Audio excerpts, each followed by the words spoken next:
ಎಲ್ರಿಗೂ ನಮಸ್ಕಾರ.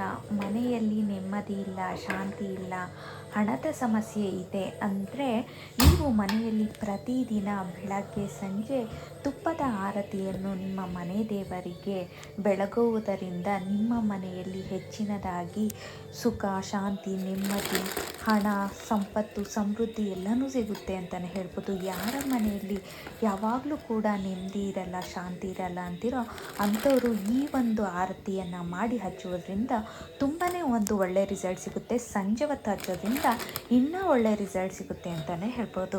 ನಾನು ತುಪ್ಪದ ಆರತಿ ಹೇಗೆ ಮಾಡ್ಕೊತೀನಿ ಅಂದರೆ, ನಾನು ಊರಿಂದ ತುಪ್ಪನ ತಂದು ಕಾಯಿಸ್ಕೊಂಡಿದ್ದೆ. ನಂತರ ಬತ್ತಿಯನ್ನು ರೆಡಿನೇ ತೊಗೊಂಬಂದಿದ್ದೆ. ರೆಡಿ ತೊಗೊಂಬಂದ್ಬಿಟ್ಟು ನಾನು ಒಂದು ಬಾಕ್ಸಿಗೆ ಹಾಕ್ಕೊಳ್ತೀನಿ. ಸ್ಟೀಲ್ ಬಾಕ್ಸಿಗೆ ಹಾಕ್ಕೊಂಡು ಆ ಒಂದು ಬತ್ತಿಗಳನ್ನ ಅದ್ರೊಳಗೆ ಹಾಕ್ಕೊಂಡು ತುಪ್ಪನ ಕರಗಿಸ್ಬಿಟ್ಟು ತುಪ್ಪನ ಅದ್ರ ಮೇಲೆಲ್ಲ ನೀಟಾಗಿ ಹಾಕ್ತೀನಿ. ಆ ಬತ್ತಿ ಎಲ್ಲ ಹೀರ್ಕೊಳ್ಳೋ ಹಾಗೆ ತುಪ್ಪನ ನೆನೆಸ್ಬೇಕಾಗುತ್ತೆ. ನೆನೆಸ್ಬಿಟ್ಟು ಒಂದು ದಿನ ಎತ್ತಿಡಬೇಕಾಗುತ್ತೆ. ಎತ್ತಿಟ್ಟ ನಂತರ ನೀವು ಎಷ್ಟು ದಿನ ಬೇಕೋ ಅಷ್ಟು ದಿನ ಈ ಆರತಿನ ದೇವರಿಗೆ ಹಚ್ಕೊಳ್ಬೋದು. ಹಾಗಾಗಿ ಒಂದೇ ಸತಿ ಮಾಡಿಟ್ಕೊಳ್ಳೋದ್ರಿಂದ ತುಂಬ ಒಳ್ಳೆಯದು. ಹಾಗಾಗಿ ನಾನು ಒಂದೇ ಸತಿ ಮಾಡಿ ಇಟ್ಕೊಳ್ತೀನಿ.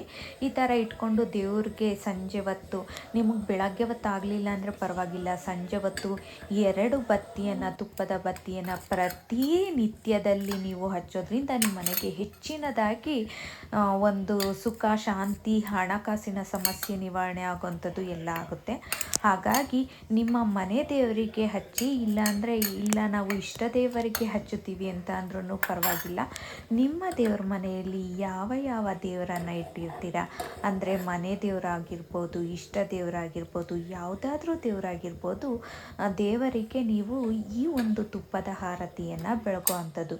ಈ ಒಂದು ತುಪ್ಪದ ಆರತಿ ಬೆಳಗೋದ್ರಿಂದ ಮನೆಯಲ್ಲಿ ಒಂದು ಅದ್ಭುತವಾದ ಪಾಸಿಟಿವ್ ಎನರ್ಜಿ ಸಿಗುತ್ತೆ ಅಂತಲೇ ಹೇಳ್ಬೋದು. ಮನೆಯಲ್ಲಿ ಶಾಂತಿ, ಸಮೃದ್ಧಿ ಸಿಗುತ್ತೆ, ಹಣಕಾಸಿನ ಸಮಸ್ಯೆ ನಿವಾರಣೆ ಆಗುತ್ತೆ. ಈ ಥರ ಸಂಜೆ ಹೊತ್ತು ನೀವು ತುಪ್ಪದ ಬತ್ತಿಯಿಂದ ಆರತಿ ಮಾಡೋ ಅಂಥದ್ದು ಮಾಡಿದ್ರೆ ನಿಮ್ಮ ಮನೆಗೆ ಒಳ್ಳೆಯದಾಗುತ್ತೆ. Thank you so much.